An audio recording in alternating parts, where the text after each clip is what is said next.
มาตอบคำถาม Q&A กันเริ่มมาที่คำถามแรกเนาะซื้อลิ้นและซื้อแท้อายแนวใดซื้อลิ้นอายซื้อซาเย็นเนาะส่วนซื้อแท้อายซื้อว่าเท้าอาห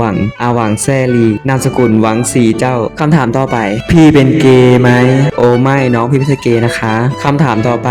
Q&A พี่ชอบกินอะไรที่จริงซาเย็นก็เคยลงคลิปอธิบายไปเกี่ยวกับความชอบของซาเย็นแล้วนะแต่ก็บอกเป็นอย่างเดียวซาเย็นจะมาตอบไม่ที่จริงแล้วพี่ซาเย็นชอบกินมาม่าเนาะและที่เหนือกว่ามาม่าก็คือหีมาที่คำถามต่อไปคำถามนี้เป็นคำถามที่ค่อนข้างยาวๆเลยเนาะแต่ก็บอกเป็นอย่างน้องไอไลท์ตอบตัวคอแน่นอนข้อแรกน้องบอกว่าให้หยุดบอกว่าน้องนาน่าให้เรียกว่าน้องคากุระโอเคครับน้องคากุระข้อต่อมาไอเติมเกมไปแล้วเท่าไหร่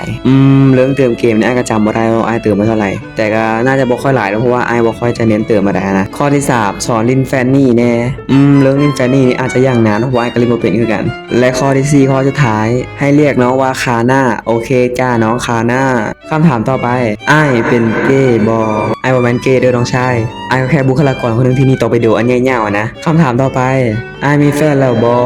ยังเนาะและตอนนี้ไอก็ยังโสดโตดโปรดอยู่นะคำถามต่อไปอายุแขวงใดอายุแขวงที่คนที่เสียชีวิตไปแล้วจะได้ไปเนาะนั่นก็คือแขวงสวรรค์เขตนั่นเองคำถามต่อไปอายุจักปีแล้ว ตอนนี้อายุ20 ปีแล้วเนาะหรือว่า20 ปีนั่นเองคำถามต่อไปพี่ทำงานอะไร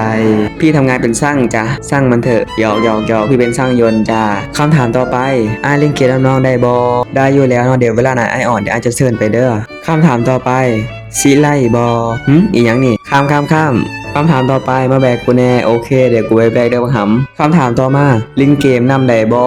ได้อยู่แล้วน้องชายเดี๋ยวไอไปลินนำนะไปที่คำถามต่อไปไอเป็นเกย์บอไอคือเกย์มองไหนว่าเอาปากกามาวงดีคำถามต่อมาไออายุจักปีอายุ20 ปีน้องชายเนาะคำถามต่อไปอยากเห็นหน้าไอ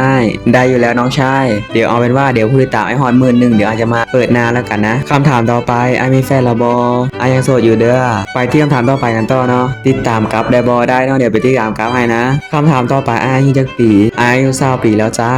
ไปที่คำถามต่อไปหนาวแล้วอาบน้ำอยู่บออาบอยู่แล้วระดับนี้อาทิตย์ละครั้งยอกอาบทุกวันอยู่แล้วคำถามต่อไปยิ่งหลายไอ้บอแมนยิ่งเนาะไอ้ใช่ไปที่คำถามต่อไปไอ้ซื้อซาเย็นอีลีบอเนาะที่จริงแล้วไอ้ซื้ออาหวังเนาะอาหวังแซลลี่นามสกุลหวังสีเจ้าคำถามต่อไปเพื่อนมีแพทย์เหรอวะ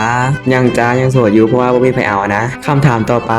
ยามไหนเจ้าจะมีดอกกุหลาบในเก็บเรื่องนี้อาจจะนานนิดนึงเนาะเพราะว่าซาเย็นยังบ่ทันเห็นวีแววของครูเลยนะคำถามต่อไปไอ้เป็นเก้หรือเป็นเก้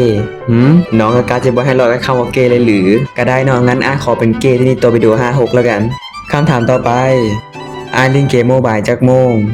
ไอ้กับผมมีเวลาเล่นที่แน่ชัดเนาะแต่ว่าน่าจะเป็นตอนแรกตอนค่ำๆแน่นอนเนาะแล้วก็จบลงไปแล้วเนาะสำหรับ Q&A ถามตอบของเฮาและสุดท้ายนี้ไอ้ก็อยากจะขอบใจทุกคนที่ติดตามไอ้มาเนาะทั้งผู้ติดตามเก่าและผู้ติดตามใหม่และก็ผู้ติดตามที่อยู่ในอนาคตไอ้ก็อยากจะขอบใจหลายๆเนาะและไอ้ก็อยากให้พวกน้องเขาติดตามมึงช่องเล็กๆของไอ้นั้นมันจะเติบโตไปได้หลายที่ไหนเนาะและไอ้ก็หวังว่าพวกน้องๆทุกคนที่อยู่ในไอ้ไปจะหอดมือนั้นนะและสำหรับคืนนี้ไอ้คงสิว่าหลายเกินไปแล้วเนาะคนอีหยังมันสิว่าเป็นขนาดนี้วะเอาละคลิปนี้เอาไว้สำหรับนี้ก็แล้วกันไว้เจอกันคลิปหน้านะไปละบ๊ายบาย